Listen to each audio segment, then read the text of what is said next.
Assalamualaikum warahmatullahi wabarakatuh. Pertamanya saya nak ucapkan terima kasih kepada Dr. Arif Hasnida binti Arifin kerana memberi kerjasama yang baik kepada kumpulan kami. Tajuk yang kami dapat iaitu modul teori humanistik. Kami daripada kumpulan 7. Ahli kumpulan kami terdiri daripada Muhammad Nur Raihan, Cik Rozairul Farhan, Muhammad Ilham iaitu saya, Muhammad Idham Fahmi, Muhammad Aiman Rahmat, Muhammad Nur Ammar, Afrina Sakinah dan Nur Aida Amirah, Sarah Izzati binti Abdul Malik. Assalamualaikum warahmatullahi wabarakatuh. Saya Muhammad Nur Raihan bin Ismail ingin membentangkan mengenai pengenalan kepada teori humanistik. Teori psikologi humanistik merupakan salah satu perspektif psikologi yang menitik beratkan kepada kajian mengenai keseluruhan manusia. Seseorang individu bukan sahaja melihat kepada tingkah laku manusia, malah kepada pandangan orang lain. Terdapat dua orang tokoh yang merupakan pakar yang terkenal dalam teori humanistik, iaitu Abraham Maslow dan Carl Rogers. Mereka merupakan pengasas kepada psikologi humanistik. Ahli psikologi humanistik percaya bahawa setiap tingkah laku seorang individu itu adalah berkait rapat dengan perasaan dalaman dan imej sendiri. Teori ini mementingkan kepada aspek moral dan potensi seorang pelajar. Seterusnya ialah perkembangan teori psikologi humanistik terbagi pada dua, iaitu tingkah laku behavioristik dan psikoanalisis. Yang pertama iaitu tingkah laku behavioristik, iaitu mengkaji tingkah laku secara terbuka dan percaya keadaan manusia adalah anugerah dan hukuman terhadap tindakan dan perbuatan. Di sini bermaksud ialah seorang pelajar itu dianggap telah faham dalam pelajarannya apabila ia melaksanakan tidak balas apa yang diajar. Di sini dapat ditekankan bahawa input yang diberi oleh guru ialah yang dipandang berat, dan kita dapat lihat output apabila pelajar itu dapat melakukan apa yang diberikan oleh guru tersebut. Dalam psikoanalisis, elemen yang penting yang ditekankan ialah elemen motivasi, emosi dan aspek dalam yang lain. Teori ini beranggapan bahawa personaliti berkembang apabila terdapat konflik yang berlaku sebagaimana seorang murid yang tidak sedar dengan kejayaannya ataupun kegagalannya. Di sini dari aspek pendidikan, matlamat yang ingin dicapai oleh dalam teori psikoanalisis ialah memberi panduan kepada pendidik dan pelajar, iaitu apa yang ingin dicapai, aktiviti yang dilakukan dan kejayaan ataupun kegagalan yang mereka hadapi di sepanjang aktiviti pembelajaran dan pengejaran. Assalamualaikum warahmatullahi wabarakatuh. Nama saya Cik Farhan bin Cik Uzaimi. Seterusnya, falsafah teori psikologi humanistik. Seseorang individu tidak boleh hidup sendirian. Manusia bersusah semula jadi dan personaliti dalaman saling bertindak. Manusia mempunyai kesedaran mengenai kewujudan diri. Tindakan masa depan dipengaruhi oleh peristiwa lalu. Manusia dilihat sebagai makhluk aktif yang boleh menentukan tingkah laku mereka sendiri kerana mereka mempunyai kuasa dalam diri mereka yang mendorong mereka ke arah aktualisasi diri dengan potensi mereka. Oleh itu, mazhab humanistik menekankan kepentingan penyempurnaan kendiri. Sekian, terima kasih. Assalamualaikum warahmatullahi wabarakatuh. Saya Muhammad Ilham bin Yusuf, DB 210009, teori pembelajaran humanistik. Teori humanistik juga dikenali sebagai teori belajar humanistik, merupakan salah satu daripada beberapa teori belajar yang biasa digunakan oleh guru dan tenaga pengajar yang lain. Dalam bentuk yang paling asas, teori belajar humanistik adalah teori belajar yang bertujuan untuk menghasilkan kebaikan bagi untuk kemanusiaan, untuk mencapai aktualisasi diri, membuat orang mengenali dirinya sendiri.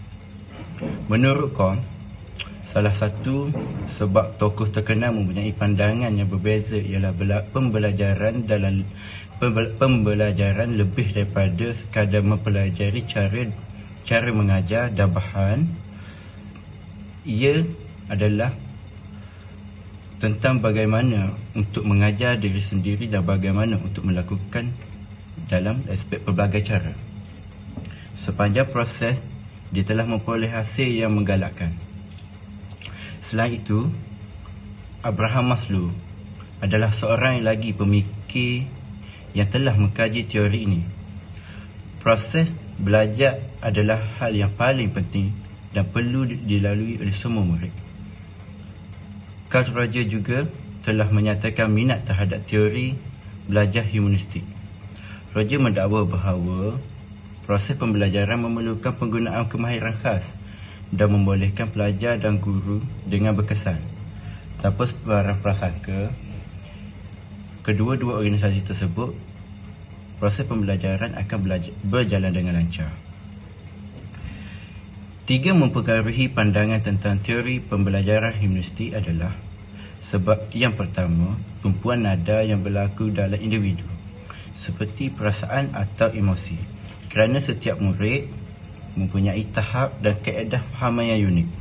Sebagai contohnya yang saya dapat bagi, Ali akan lebih faham jika belajar daripada keterangan guru di hadapannya secara terus, berbanding dengan Abu yang perlu bekerja amali untuk memahami proses pembelajaran. Selain itu, setiap individu mempunyai kelebihan dan kekurangan masing-masing. Ini adalah jadi satu tanggungjawab kepada guru dan pengajar untuk memahami dan menyelami tindakan yang apa kita boleh gunakan untuk kaedah untuk setiap murid. Setiap individu haruslah bertanggungjawab apa yang dilakukan yang seorang individu mempunyai sifat bertanggungjawab maupun guru ataupun murid. Kerana setiap orang mempunyai keupayaan untuk menyalurkan potensi mereka sesuatu yang lebih besar, kerana kita harus sedar bakat yang terpendam dalam setiap pelajar itu harus dijinakkan untuk dilontarkan mengikut keadaan dan masa yang sesuai. Nama saya Muhammad Norma, DB210013. Baiklah, slide yang kedua ialah apa itu implikasi terhadap teori humanistik dalam pendidikan. Seperti yang kita tahu, kami semua dalam kos pendidikan. Jadi bila kita mengajar di sini, kemungkinan besar dia akan pandai dalam sini. Kemungkinan besar jika dia ada pemikiran yang kreatif, yang mampu berfikir ke arah ke depan mengenai seni. Jika tidak, kemungkinan seni tu mungkin akan terbatas sampai situ lah. Okay, jadi implikasi teori humanistik ni dalam pendidikan ialah, humanistik ialah kita mengkaji tingkah laku ataupun behavior. Okay, kemudian jika kita kaitkan sekali dengan psychoanalysis, iaitu cuba memahami motivasi luar sedar ataupun dari dalaman. Okay, jadinya kalau kita implikasikan dalam pendidikan, kita insyaAllah tak janji, insyaAllah kemungkinan kita dapat meningkatkan kendiri dan kebebasan pelajar. Maksudnya kita, contoh paling dekat orang nak FPSA lah. Okay, kita nak budak tu berjaya, tapi kita bagi dia panduan. Kemudian kita bagi dia contoh tingkah laku dia. Okay, budak ni boleh belajar, tapi bukan cara buat teka-teki, bukan selesaikan masalah soalan. Mungkin cara dia secara visual, dia tengok apa semua jadi dia dulu belajar. Setiap orang lain. Kemungkinan ada orang yang hands on. Kalau kita tunjuk dia secara visual, mesti dia boleh tangkapnya. Jadi implikasi itu terhadap pelajar tu. Jadi bila dia tahu nak belajar macam mana, jadi dia boleh belajar dengan sendirinya macam mana dia nak belajar. Okay, kemudian membantu pelajar agar lebih bertanggungjawab. Ya, betul. Ini saya tekankan jika pelajar tu mampu berfikir dengan sendirilah. Maksudnya dia boleh senang dah balik lah. Kalau macam kanak-kanak apa semua, mungkin agak susah sikit untuk dia menjadi lebih tanggungjawab. Tapi kita sebagai warga pendidik ataupun ibu bapa, saya percaya kita boleh memandu mereka. Kemudian meningkatkan daya cipta pelajar. Betul. Meningkatkan daya cipta pelajar maksudnya cara dia berkomunikasi, cara dia menyelesaikan masalah. Contoh paling senang sekali tadilah, macam marah tadi. Kalau dia tunjukkan ekspresi marah dia, macam mana dia nak buat. Okay. Contoh kalau contoh lain Okey, contoh kalau dalam kumpulan, kita ada latihan dalam kumpulan LDK. Okey, tingkah laku macam mana yang pelajar tu perlu ada untuk kawan-kawan dia tu semua bergaul, buat LDK sama-sama. Kat situ dia meningkatkan kreativiti dia, meningkatkan daya cipta belajar. Okey, kemudian mengembangkan minat dalam bidang seni. Ya, jika dia belajar teori humanistik dan jika dia seorang yang kreatif, kita boleh asah diri kita untuk jadi kreatif dan kritis, tapi kebanyakannya itu ialah bakat. Okey, kemudian meningkatkan naluri ingin tahu belajar. Okey, yang ini memang next level lah. Kalau dah band 1 sampai band 6 tu, dah band 6 mana ni? Meningkatkan naluri ingin tahu kan. Jadi dia nak belajar dengan sendirinya. Jadi dia nak makin jauh ke hadapan. Apa lagi nak belajar? Dia nak belajar. Jadi dia tahu, kalau dia belajar humanistik ni macam psikologi. Dia boleh tahu orang ni tengah berjalan macam mana pun dia boleh tahu. Karakter orang ni macam mana, orang ni perasaannya macam mana, ekspresi muka dia, kan. Jadi itulah pembentangan saya untuk implikasi teori humanistik dan juga teori pembelajaran humanistik. Saya Muhammad Norma, DB210013, mengucapkan terima kasih. Assalamualaikum warahmatullahi wabarakatuh. Saya Muhammad Idham Fahmi bin Muhammad Razi akan menerangkan sedikit tentang biodata Maslow. Nama beliau adalah Abraham Harold Maslow dan dilahirkan di Brooklyn, New York pada tanggal 1908. Beliau telah meninggal pada tanggal 8 Jun 1970 ketika berumur 62 tahun. Beliau menetap di California. Kewarganegaraan beliau adalah Amerika. Beliau terkenal dengan teori aktualisasi dan diri psikologi. Beliau mencari ilmu di University Alma Mater Wisconsin di Madison. Beliau merupakan penasihat kedoktoran bagi Harry Harlow,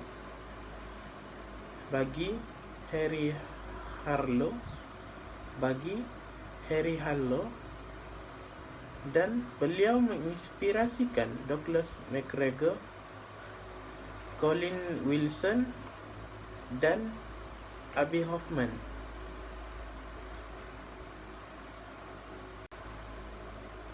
Di sini saya akan menerangkan tentang model hierarki keperluan Maslow yang digunakan dalam psikologi pendidikan. Tahap pertama adalah keinginan psikofisiologi. Tahap pertama ialah keinginan fisiologi, iaitu termasuk keinginan terhadap minuman, makanan, udara dan sebagainya. Tahap kedua pula adalah keinginan keselamatan. Jaminan iaitu keinginan terhadap keselamatan dan kedamaian serta bebas daripada bahaya dan ugutan. Tahap yang ketiga ialah keinginan sosial, iaitu termasuk keinginan untuk bergaul dan berhubung dengan orang lain serta melahirkan perasaan kasih sayang. Tahap keempat adalah penghargaan atau kebanggaan, iaitu termasuk keinginan supaya dihormati, perasaan harga diri dan status atau dikenali sebagai darjat. Tahap terakhir ialah tahap kelima, iaitu kesedaran diri, iaitu tahap terakhir adalah tahap 5, iaitu kesedaran diri termasuk berbagai keinginan terhadap perkembangan dan kemajuan diri, pencapaian diri serta potensi.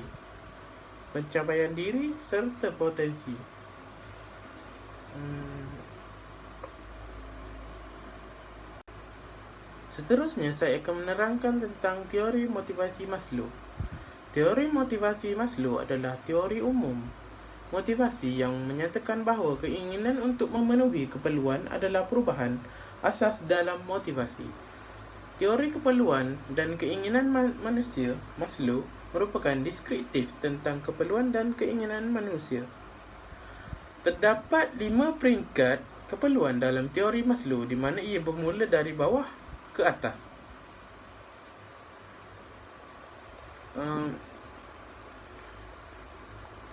Teori Maslow menyatakan bahawa keperluan untuk tidak berpuas hati terhadap tindakan individu sebagai rangsangan adalah keperluan. Menurut Maslow, keperluan individu dibagikan kepada dua, iaitu keperluan untuk terus hidup dan keperluan untuk pertumbuhan. Assalamualaikum, nama saya Muhammad Rahmah, DB210013. Baiklah, pada bahagian saya akan membentangkan mengenai teori pembelajaran humanistik. Okey, teori pembelajaran humanistik ini di mana ia adalah tumpuan pada apa yang berlaku dalam diri individu seperti perasaan ataupun emosi. Okey, ini boleh dijelaskan sebagaimana jika kita mempelajari humanistik ni kita mengkaji mengenai tingkah laku ataupun behavior. Okey, jadinya kalau kita belajar, kita nilai diri kita sendiri, kita tahu apa yang kita sedang lakukan, apa yang kita sedang buat. Macam tu. Contoh, kalau kita ekspresi kita sedang marah, kita kemungkinan akan mengamuk.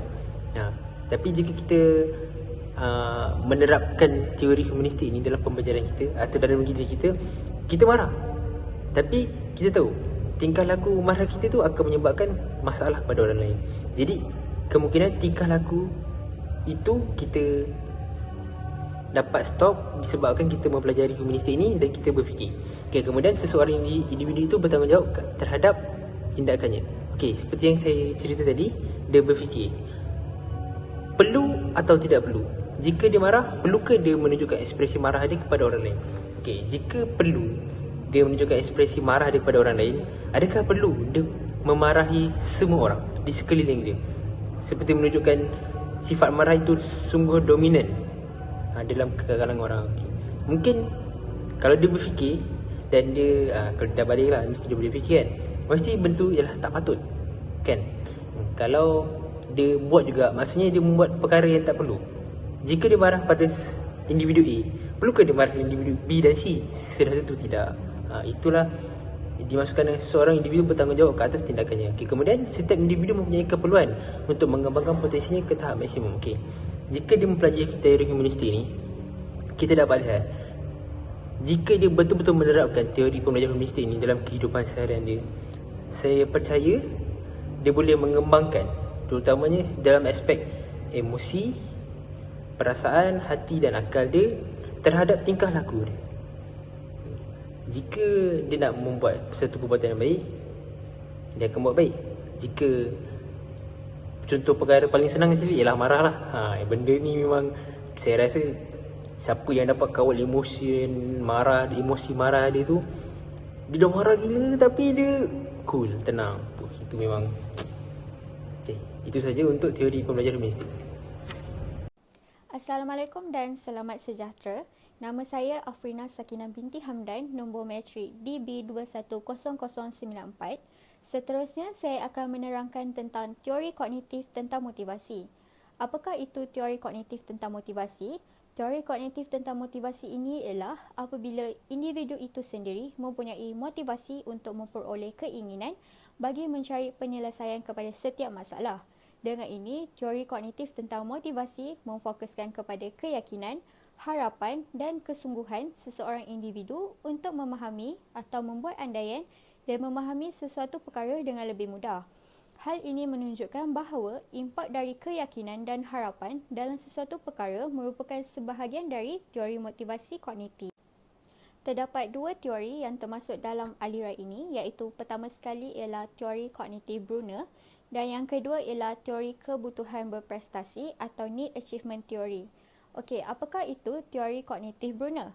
Perkara yang ditekankan dalam teori ini bagi menghidupkan motivasi seseorang individu dipanggil discovery learning. Di dalam teori ini, individu dapat melihat dengan jelas pengertian kepada pengetahuan, keterampilan dan sikap mereka apabila mereka menjumpai keseluruhan makna itu. Seterusnya, apakah pula teori kebutuhan berprestasi atau need achievement theory? Menurut McClellan, seseorang individu yang mempunyai kesungguhan untuk berjaya ialah mereka yang mampu menghadapi cabaran, melakukan kerja-kerja yang amat sukar namun mereka masih dapat melakukan dengan baik sekali dan mempunyai jangkaan yang tinggi terhadap usaha mereka. Selain itu juga, individu tersebut akan cepat merasa bosan dengan pencapaian yang berterusan.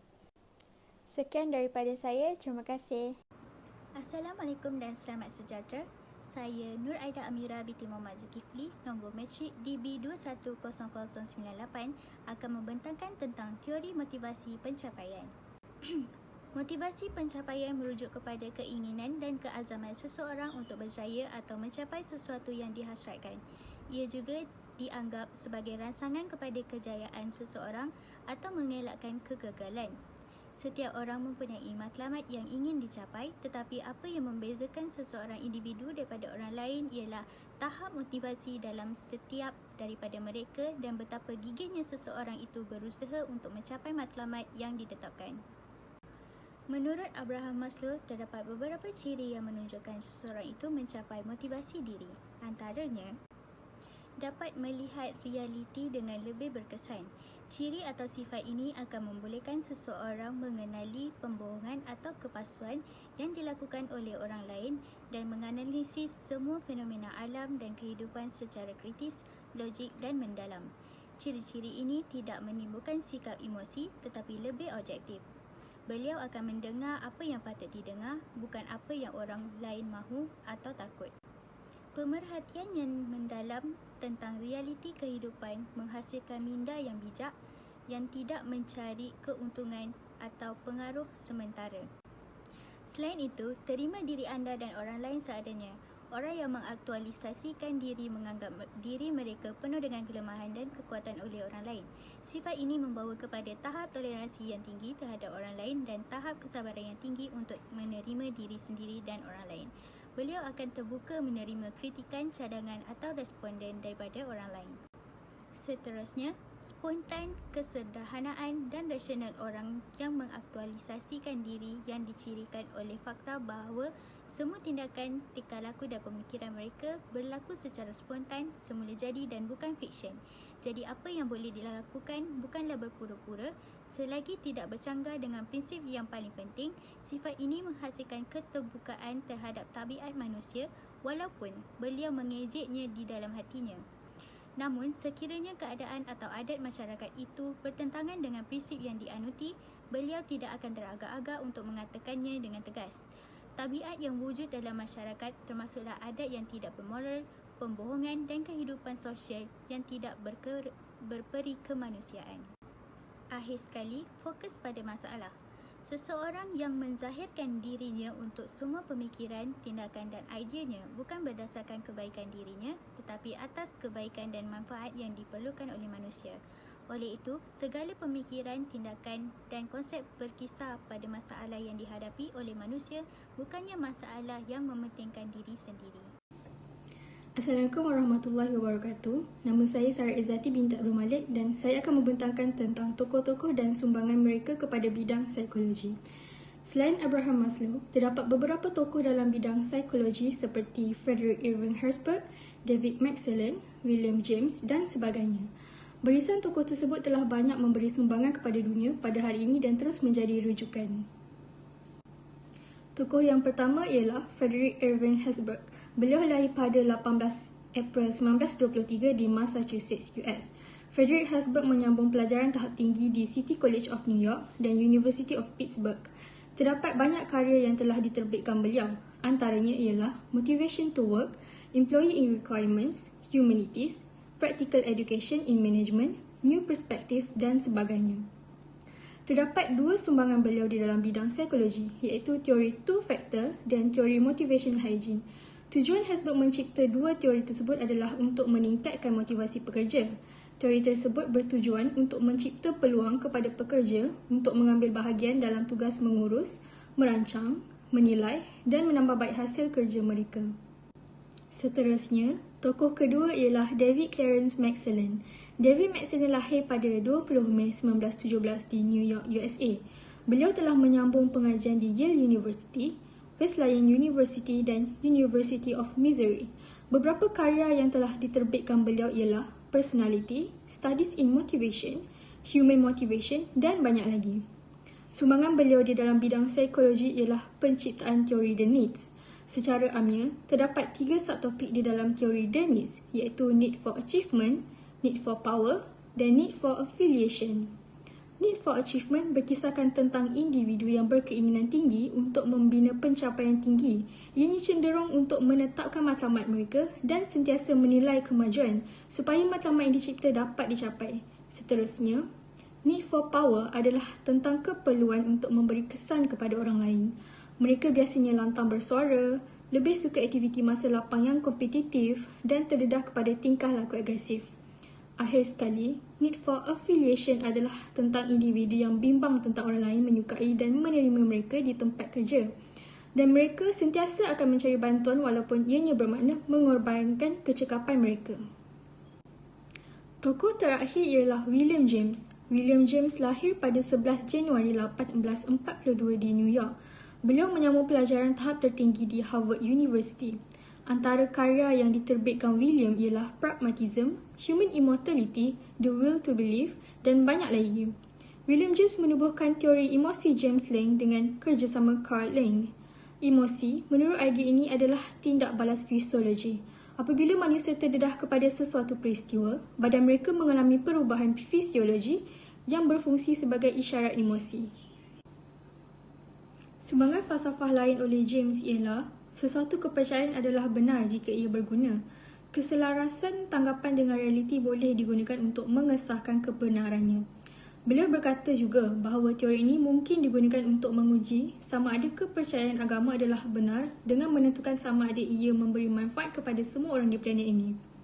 Sumbangan kedua ialah beliau mendakwa bahawa kehendak seseorang adalah percuma dan dia membuktikannya dengan mengisytiharkan bahawa dia memutuskan untuk mempercayai bahawa wasiat itu benar. Kesimpulannya, teori humanistik menekankan kepada tumpuan pada diri seperti emosi dan perasaan.